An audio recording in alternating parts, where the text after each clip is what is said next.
السلام عليكم ورحمة الله وبركاته. الحمد لله رب العالمين والصلاة والسلام على أشرف المرسلين وعلى آله وأصحابه وأزواجه وذرياته وأهل بيته أجمعين. சங்கைக்கும் மென்மைக்கும் உரிய பெரியோர்களே, சகோதரர்களே, எல்லாமல் அல்லாஹு ஜல்ல ஜலாலும் நாம் செய்யக்கூடிய எல்லா நற்காரியங்களையும் முகஸ்துதியின்றி இஹ்லாஸான முறையில் இறைவனுக்காக மட்டுமே செய்யப்பட்ட நல்வணக்கங்களில் நம் வணக்கங்களை அல்லாஹ் ஆக்கிக் கொள்வானாக. நாம் செய்யக்கூடிய வியாபாரங்களிலும் தொழில்துறைகளிலும் நஷ்டமில்லாத ஹலாலான முறையில் நிரம்ப லாபத்தை பெற்று அந்த லாபகரமான வாழ்க்கையை கொண்டு தம் தேவைகளையும் தேவை உடையவர்களின் தேவைகளையும் நிறைவேற்றக்கூடிய நல்ல பொருளாதாரத்தையும் உள்ள விசாலத்தையும் அல்லாஹ் நம் அனைவர்களுக்கும் வழங்கி அல்வானாக. கஞ்சத்தனம் என்கிற தீய பண்பை விட்டு அல்லாஹ் நம்மை பாதுகாத்துக் கொள்வானாக. நம் கரங்களை என்றென்றும் கொடுக்கும் கரங்களாக ஆக்கி அல்வானாக. யாசிக்கும் கரத்தை விட்டு அல்லாஹ் நம்மை பாதுகாத்துக் கொள்வானாக. நம்மை இந்த உலகத்தில் வாழ வைக்கும் காலமெல்லாம் நோய் நொடி இன்றி உள்ள ஆரோக்கியத்தோடு அல்லாஹ் நம்மை வாழச் செய்வானாக. அந்த ஆரோக்கியமான வாழ்க்கையை கொண்டு அல்லாஹ் ரசூலை நெருங்கக்கூடிய அனைத்து நல்லவர்களையும் புரியக்கூடிய நல்ல முத்தகின்களின் கூட்டத்தில் அல்லாஹ் நம்மை ஆக்கி அல்வானாக. திடீர் மரணங்களை விட்டும் தீய மரணங்களை விட்டும் நம்மையும் நம் குடும்பத்தையும் நம் சமூகத்தையும் அல்லாஹ் முழுமையான முறையில் பாதுகாத்துக் கொள்வானாக. மருத்துவமனையின் செலவினங்களை விட்டும் வேதனைகளை விட்டும் அல்லாஹ் நம்மை காத்தல்வானாக.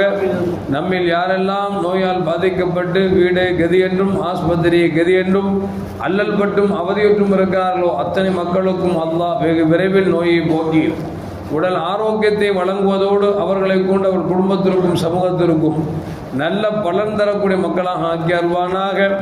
நாம் இந்த உலகத்தில் வாழ்ந்து மறைகிற நேரத்தில் லா இலாஹ இல்லல்லாஹ் முஹம்மது ரசூலுல்லாஹ் என்ற கலிமாவை மொழிந்து ஜன்னத்துல் ஃபிர்தௌஸை கண்ணால் கண்டு மகிழ்ந்து சிரித்த வண்ணமாக மரணிக்கக்கூடிய நல்வாக்கியம் பெற்ற மக்களில் அல்லாஹ் நம்மை ஆக்கி அல்வானாக. மரணித்தும் மரணிக்காத இறைநேசரின் கூட்டத்தில் அல்லாஹ் நம்மை ஆக்கி அல்வானாக.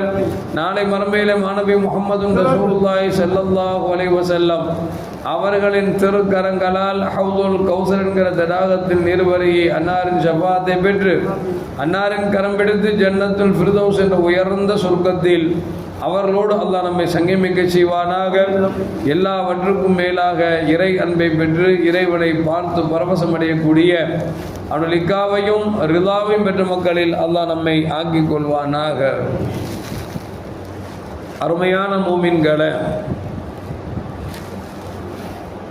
நமக்கு முன்னால் வாழ்ந்த இமாம் பெருமக்கள் மிகப்பெரிய இறைநேசர்களாகவும் மார்க்க ஞானத்தை அதிகம் பெற்றவர்களாகவும் இந்த சமூகத்தின் மீது கொண்ட அக்கறையின் காரணமாக அல்லாஹ்வுடைய வேதங்களிலிருந்தும் ரசூலுல்லாஹி ஸல்லல்லாஹு அலைஹி வஸல்லம் ஹதீஸிலிருந்தும் நமக்கு மார்க்க சட்டங்களை எடுத்து தரக்கூடிய அளவிற்கு அல்லாஹ் ஜல்ல ஜலாலுஹு மிகப்பெரிய ஞானிகளாக கல்விமான்களாக அல்லாஹ் ஆக்கியிருக்கிறான் என்பதற்கு ஒரு சில எடுத்துக்காட்டை மட்டும் நாம் பார்க்கலாம் என்று ஆசைப்படுகிறோம். இமாமுனா அபு ஹனீஃபா ரஹ்மத்துல்லாஹி அலைஹி இவர்கள் ஹனஃபி மதுஹபை தோற்றுவித்தவர்கள். இவர்களின் ஆற்றல் எந்த அளவுக்கு இருந்தது என்று சொன்னால், ஒரு கட்டத்தில் இறைவனை இல்லை என்று மறுக்கக்கூடிய அந்த மக்களுக்கும் இவர்களுக்கும் மத்தியில் பிரச்சனை ஏற்படுகிற பொழுது இறைவனே இல்லை என்று சொல்லக்கூடிய நாத்திகர்கள் வாருங்கள் விவாதம் வைத்துக் கொள்ளலாம் என்று சொல்லி ஒரு அழைப்பு விடுக்கிறார்கள். இமாமுனா அபு ஹனீஃபா ரஹ்மத்துல்லாஹி அலைஹி சொன்னாங்க, என்ன கேட்க போறீங்க கேளுங்க, எப்போ வேணாலும் வச்சுக்கலாம் அப்படின்னு சொல்லிட்டாங்க. ஒரு நாள் குறிப்பிடப்பட்டது, நேரம் குறிப்பிடப்பட்டது, மக்களிடத்திலெல்லாம் அலோன் செய்யப்பட்டது. இந்த மாதிரி நாத்திகர்களுக்கும் இஸ்லாமியர்களுக்கும் மத்தியிலே ஒரு விவாதம் நடக்க போகிறது என்ற அழைப்பு விடுக்கப்பட்டு எல்லா நாத்திகர்களும் விவாதம் செய்யக்கூடிய நாத்திகரும் அவைக்கு உரித்த நேரத்தில் வந்துவிட்டார்கள். இமாமுனா அபு ஹனீஃபா ரஹ்மத்துல்லாஹி அலைஹி தன்னந்தனியாக வருகிறேன் என்று சொன்னவர்கள் குறித்த நேரத்தில் வராமல் கொஞ்சம் தாமதப்படுத்தி வருகிறார்கள். நாத்திகர்கள்லாம் பேசிக்கொண்டார்களாம். இமாம் அபூ ஹனீஃபா பயந்து விட்டார். எனவேதான் குறித்த நேரத்துக்கு வரவில்லை என்று சொல்லி எல்லோரும் சலசலப்பாக பேசிக்கொண்டிருக்கிற நேரத்தில் இமாமனா அபூ ஹனீஃபா ரஹ்மத்துல்லாஹி அலைஹி கொஞ்சம் தாமதமாக மக்கள் கூடியிருக்கக்கூடிய இடத்திற்கு வருகை தந்தார்கள். அப்பொழுது அந்த நாத்திகர்கள் கேட்டாங்க, குறிப்பிட்ட நேரம் குறிப்பிட்ட பிறகு நீங்கள் ஏன் இவ்வளவு தாமதமாக வருகிறீர்கள் என்று கேட்ட பொழுது அபூ ஹனீஃபா ரஹ்மத்துல்லாஹி சொன்னாங்களாம், நான் வருகிற வழியில் ஒரு ரிவர் ஒன்று குறுக்கிட்டது. அந்த ரிவரில் எப்படி பயணம் செய்வது எனக்கு தெரியவில்லை. நான் விழிப்பிதும்பி நின்று கொண்டிருந்தேன். ஒரு மரம் ஒன்று தானாக பெரிய மரமாக ஆனது. அது தானாகவே கீழே விழுந்தது. தானாகவே அது படகானது. நான் ஏறி அமர்ந்தேன். தானாகவே கொண்டு வந்து விட்டது. எனவே தாமதமாகிவிட்டது என்று சொன்னார்கள். நல்லா யோசிச்சு பார்க்கணும். ரிவர் குறுக்கிடுகிறது, வருவதற்கு வழியே இல்லை. ஒரு மரம் தானாக பெரிதாக ஆகி அதுவே யாரும் வெட்டாமல் கீழே விழுந்தது. அந்த மரத்தை படகாக செய்வதற்கு ஆசாரி இல்லாமல் தானாகவே படகானது. நான் ஏறி அமர்ந்தேன். மாலுமை இல்லாமல் என்னை இக்கரையிலிருந்து அக்கறைக்கு கொண்டு வந்தது என்று சொன்ன பொழுது அந்த நாத்திகர்கள் எல்லாரும் எக்காலம் போட்டு சிரித்தார்களாம். பாருங்கள் என்ன பேசுகிறார். ரிவர் ஒன்று குறுக்கிட்டுதான், மரம் தானாக வளர்ந்து யாரும் அறுக்காமலேயே கீழே விழுந்துதான். மரத்தை அறுத்தால் அல்லவா கீழே விழும். கீழே விழுந்த மரத்தை ஒரு தச்சன் படகாக செய்தால் அல்லவா அது படகாக மாறும். படகுக்குள் இவர் ஏறி அமர்ந்தால் ஒரு மாலிம் இருந்தால் தானே இக்கரையிலிருந்து அக்கறைக்கு வர முடியும். இவர் சொல்வதெல்லாம் பொய்யாக இருக்கிறதே, இது எப்படி சாத்தியம் என்று கேட்ட பொழுது இமாமுனா அபூ ஹனீஃபா அழகாக சொன்னாங்களாம், ஒரு மரத்தை வெற்றமை இல்லாம தானா கீழே விழாது என்றால் வெட்டுவதற்கு ஒரு ஆள் தேவை. அந்த விழுந்த மரம் படகாக வேண்டும் சொன்னால் ஒரு மனிதன் தேவை. அந்த படகில் ஏறி அமர்ந்தால் ஓட்டுபவன் ஒருவர் தேவை. அப்படி என்று சொன்னால் கிழக்கிலிருந்து சூரியன் உதிக்கிறது என்று சொன்னால் உதிக்க வைப்பவன் ஒருவன் இருக்கிறான். மறைகிறது என்று சொன்னால் மறைய வைக்கக்கூடியவன் ஒருவன் இருக்கிறான். இந்த உலக அண்ட சராசரங்களை படைத்து பரிபாலிக்கக்கூடிய ஒருவன் இல்லாமல் இந்த உலகம் எப்படி இயங்கும் என்று சொல்லும் பொழுது அங்கிருந்த நாத்திகர்கள் எல்லாம் இஸ்லாத்தை ஏற்றுக்கொண்டார்கள் என்பது ஒரு மிகப்பெரிய வரலாறு. எதற்கு சொல்லுவார்கள் என்று சொன்னால் ஒரு பெரிய காரியத்தை சின்னஞ்சிறு உதாரணங்களை காமித்து மக்களை இஸ்லாத்தின் பக்கம் அழைத்தவர்கள் தான் இமாம் பெருமக்கள். இமாமுனா ஷாஃபி ரஹ்மத்துல்லாஹி அலைஹி ஷாஃபி மதுஹபை தோற்றுவித்தவர்கள். அவங்கள்ட்ட ஒரு நாத்திகம் வந்து கேட்டான், இறைவன் இருக்கிறான், அல்லாஹ் இருக்கிறான்னு சொல்றீங்களே, அந்த அல்லாஹ் எங்க இருக்கான்னு எனக்கு காமிங்க அப்படின்னு ஒரு தெரிவிக்கிறான். ரெண்டாவது ஒரு கேள்வி கேட்டான், ஷைத்தான் நெருப்பால் படைக்கப்பட்டிருக்கிறான். இந்த ஷைத்தானால் கெடுக்கப்பட்டவர்கள் நெருப்பில் போட்டு நாளை மறுமையிலே நரகத்தில் தண்டிக்கப்படுவார்கள். அப்படி என்று சொன்னால் நெருப்பால் படைக்கப்பட்ட ஷைத்தானும் நெருப்பால் தண்டிக்கப்படுவான் அல்லவா?